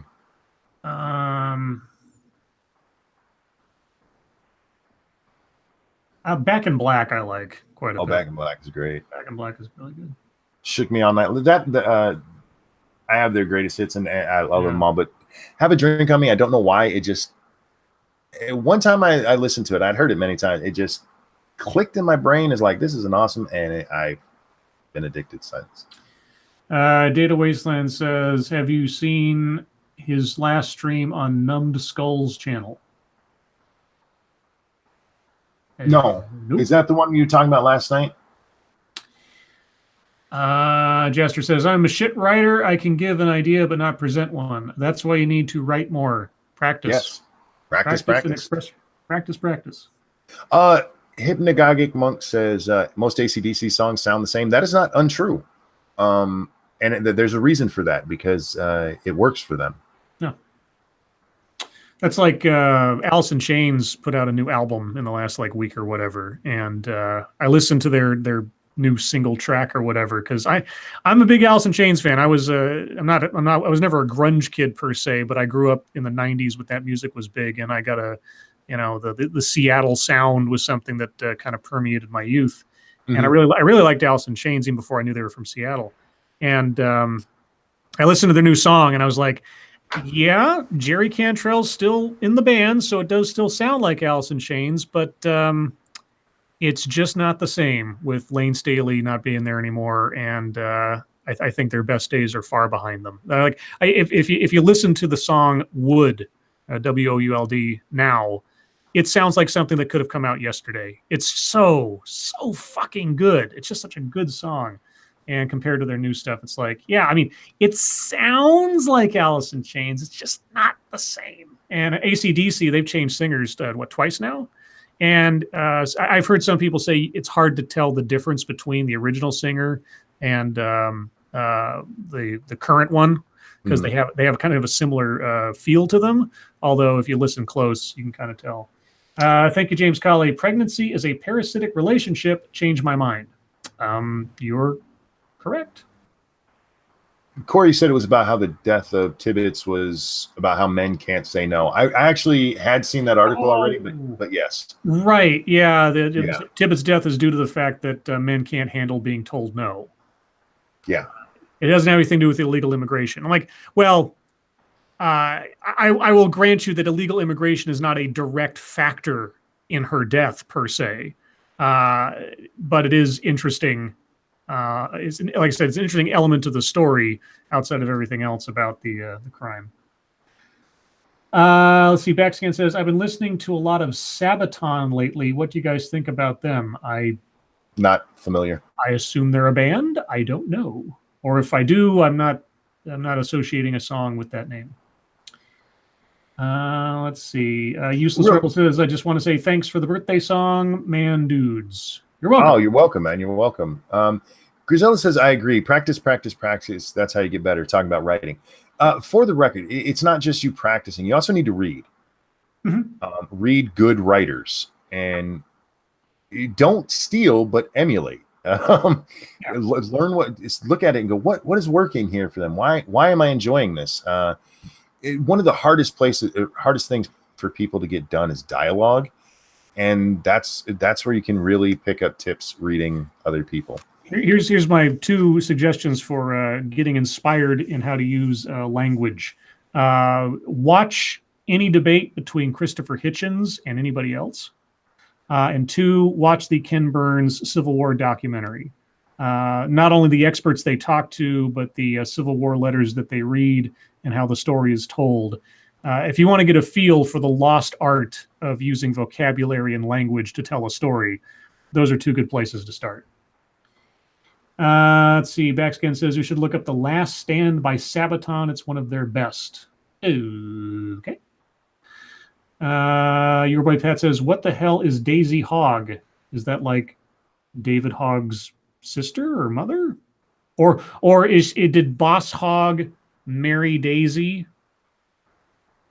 Oh, what a horrible thought. I know. Or well, maybe Boss Hogg had like a son. Maybe Boss Hogg's son. Wouldn't it be weird? Like Boss Hogg's son married like. I guess they don't. She was going to hook up with Enos. Remember? Well, no, I know. I'm wondering. Like, so when a guy has a son, or when a couple has a son, and they name the son after the father, it's usually like Junior, right?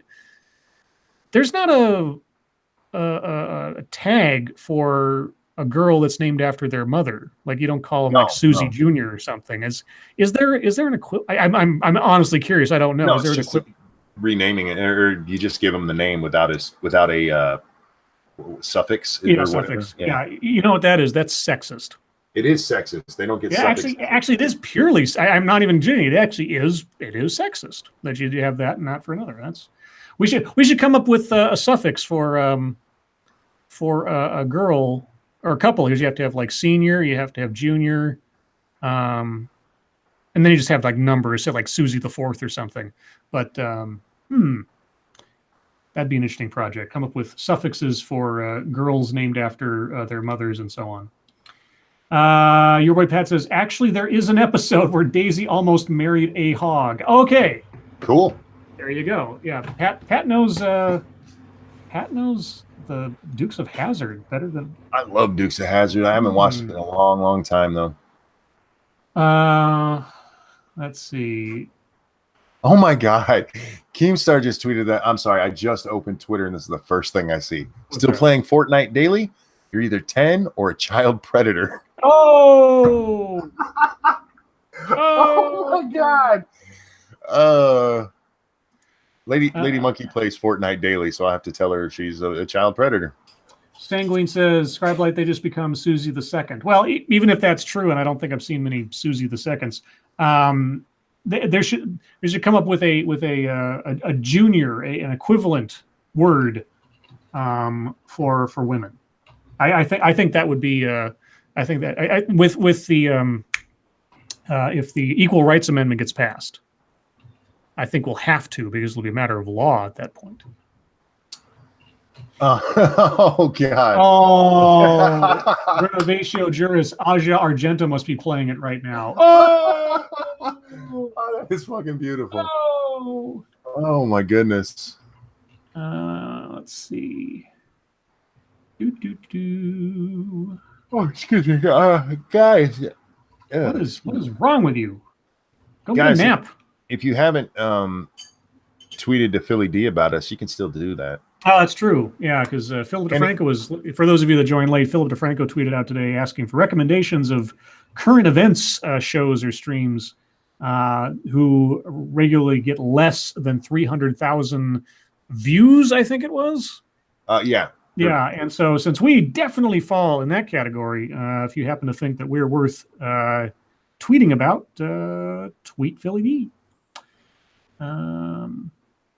Let's see. RJ Bansma says, "What's wrong with Scooby-Doo?" Or "What's with Scooby-Doo?" Scooby Snacks?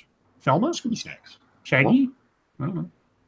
Raggy? Ruby, Ruby, Ruby. That was uncalled for. I can't quite do a Scooby-Doo. A little bit. I can unfortunately do I'll make Barney. it easy too. Yeah, Barney, Bullwinkle, and obviously Kermit. If-ish, like Kermit's like half brother or something. Let's see. Useless Rebel says, I missed the first half of the stream. I was out drinking with my communist friend. Uh-oh. Careful. Were you having a white Russian? Yeah. Let's see. RJ Banzo says, is Shaggy Rogers a stoner? I don't know who Shaggy Rogers is. If you're talking about Shaggy from Scooby-Doo, hell yeah. Yes. Is Shaggy's last name Rogers? I don't know. I didn't know he had a last name. Yeah, I That's thought. some shit they did in the movies. Yeah. James Colley, thank you. Suffix idea: cock holster the second. Jesus. Well, it's junior, right? So what would be the female equivalent of junior? That's I don't know. I mean, maybe there's already a word for it, and I'm just unaware. Let's see. Junior synonyms. Somebody type June her. Well, there's that. Junior is not necessarily gendered. It's not a gendered word. I mean, there's the junior miss department. Well, I know, but I'm like there's Mr. and there's Mrs. Okay, so there is a slight distinction, like woman versus man kind of thing. So if there's something you could add to junior, or if there's another word that would, I mean, maybe there's a word out there in the vocabulary that would be a good use, or maybe there's some modification of junior that would make sense. I don't know. Just an idea.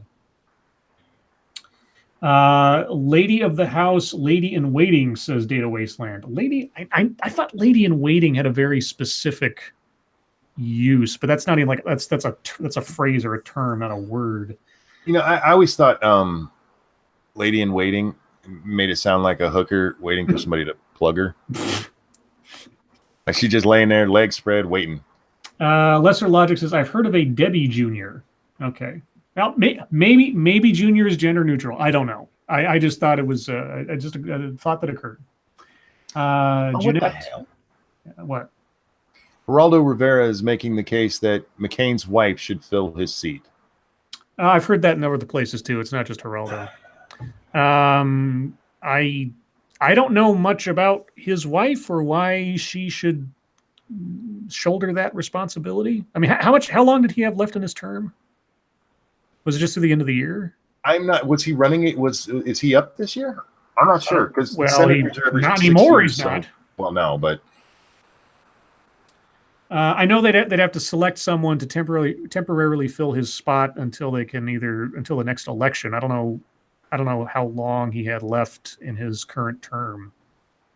I don't think he was running. Oh, you guys are fucking awesome. Several people just went out and tweeted Billy D. Oh, thanks, guys. You guys rock. I love you guys. BG says Junior is technically genderless. It has been used in the past, but fell out of favor. It fell out of favor since women tend to change their last name after marriage. Oh, okay. Well, so is the Junior tied more to the last name than the first name? Because I've heard like Dave Junior or something. So I don't know. Let's see. RJ Bandsman says, can Scribe Light do a good Fozzie Bear or Gonzo? No, not really. I've never really tried. My Waka Waka Waka, if I really put my effort into it, might be close, but generally speaking.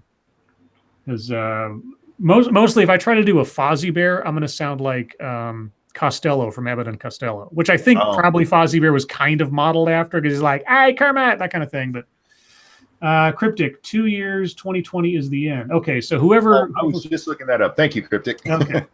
So whoever it was that have to fill out 2 years. Yeah, I don't know what's her name. Cindy McCain. Something. Yeah, Cindy. Okay. Yeah, I have no idea. I don't know why you'd put her in the office. I think she held some position at some point or served somewhere. I heard this on the radio the other day, so I don't know. Thank you, Ragnar Elfbert. They are establishing an aristocracy elite again. The McCain thing. Well, I've always been wary of dynasties. That's why I wasn't that jazzed about another Bush in the White House. That's why I certainly wasn't jazzed, and that was just one of several reasons to have another Clinton in the White House. I don't like repetitive families holding the highest office in the land. As far as a placeholder until the next election, I don't know. I mean, the person has to be selected anyway. I don't know why they'd give it to her unless she'd have to want it, and B, she'd have to have something that qualifies her to it aside from sentimental value. Of course, that's probably going to be enough for somebody if she says yes, because who can deny a grieving widow kind of thing, but I don't know. Didn't they do that with Bono's widow? Yes, I think so. Of course, I don't think there was much left on his term. I think somebody who was it? Jim Healis up top said it's historically correct to have his wife fill the Senate seat or the seat till someone can be elected. It might happen now and then, but it's not. I would prefer, because in this case, the governor is going to get to just name somebody to fill it. This isn't a House seat or in a state where you have to have a special election. Right. So it's just going to be somebody named by the thing. And I hope it's not Cindy. I really do. I hope it's somebody else, because I'm with you.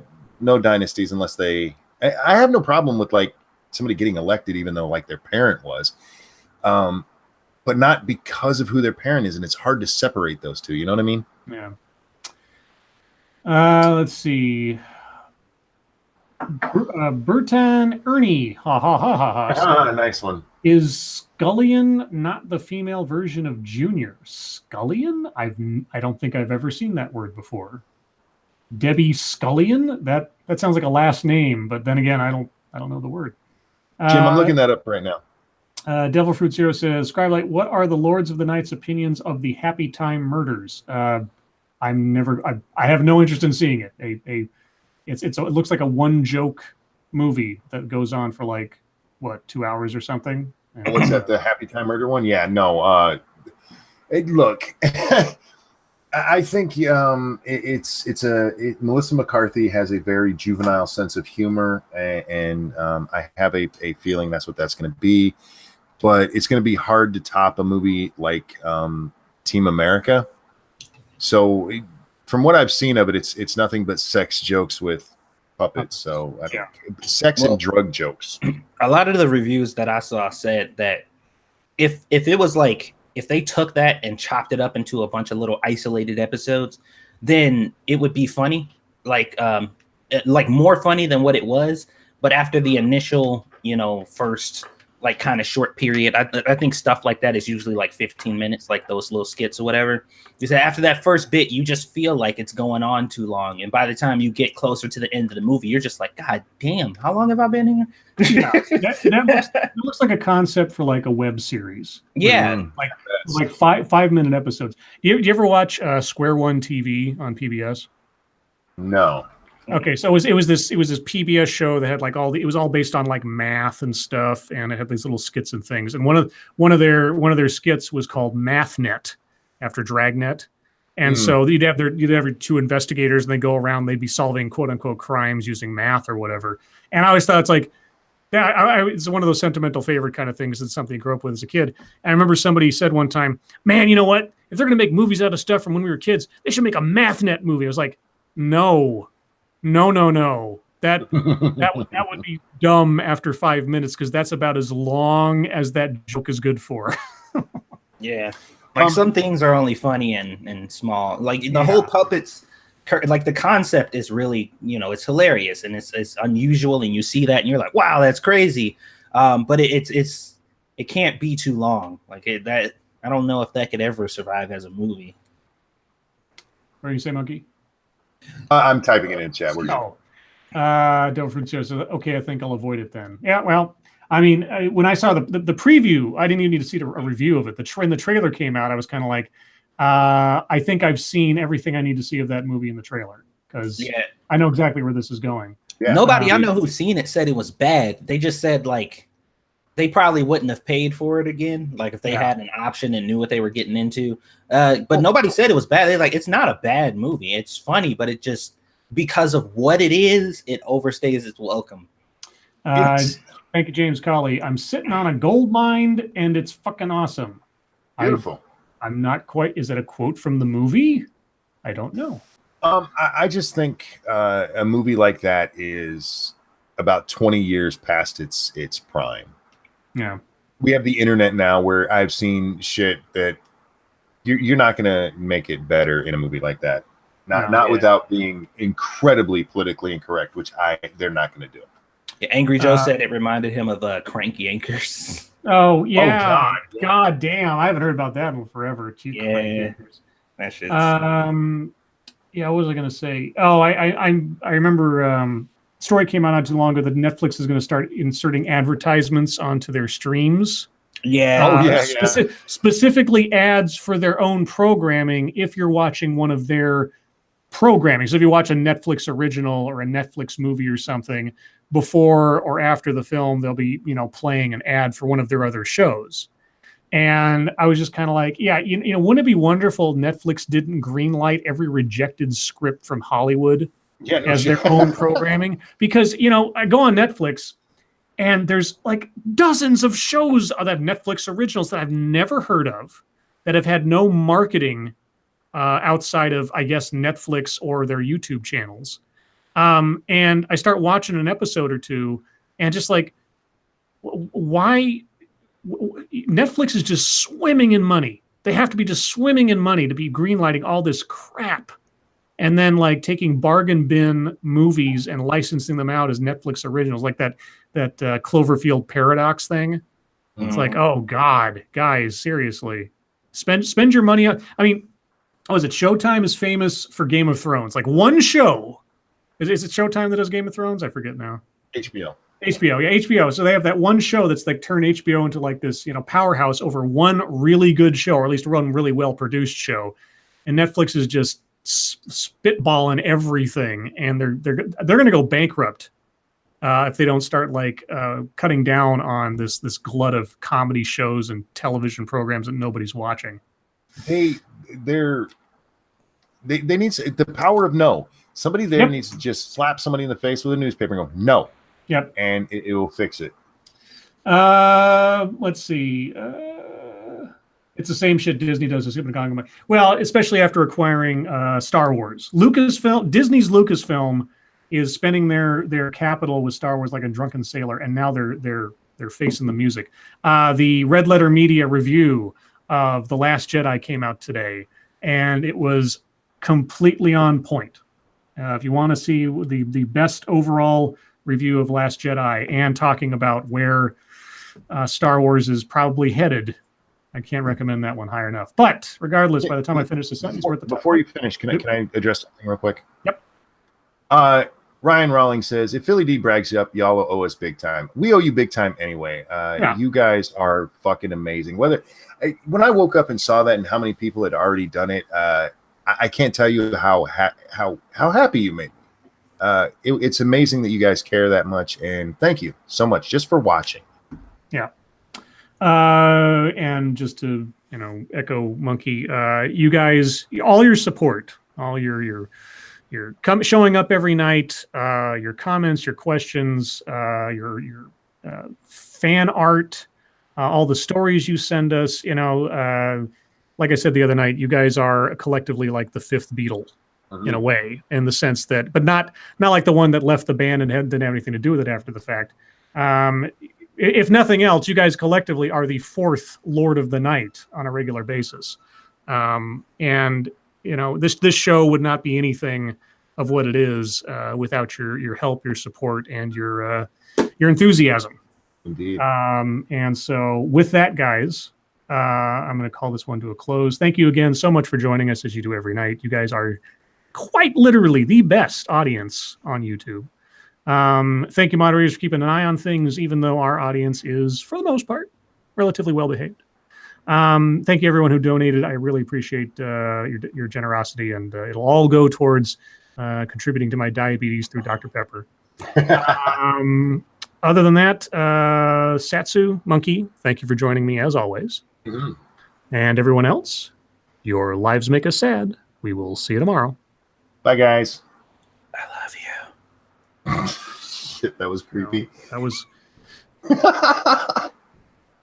Oh, okay. Well, then, today's secret word is obsession. Oh, God.